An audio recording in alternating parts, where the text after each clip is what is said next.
নামতেছিলাম না দুদিন ধরা ঘষের দোকানও আজকে আসছি গাইস।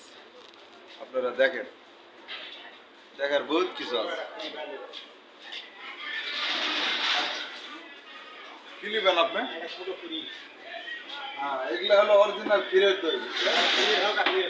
হ্যাঁ, অরিজিনাল। আপনারা এই পলাশ দাও তো না ভাইয়া, ভাই 2 টাকা নেন তো না।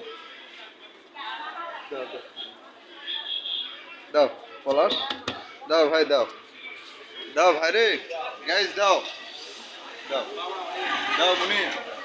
তবে আগে দিচ্ছি, আমি একটু আর ভিডিও করতেছি, দেখাও। হ্যাঁ ভাই, ভিডিও হচ্ছে, পলাশের ভিডিও করতেছি। কাছে মন মরা করে বসে আছে তো, খুবই মনটা খারাপ গাইস। না, এগুলা কথা বলো না, এগুলা কথা বুঝলে ভালো লাগবে না গাইস।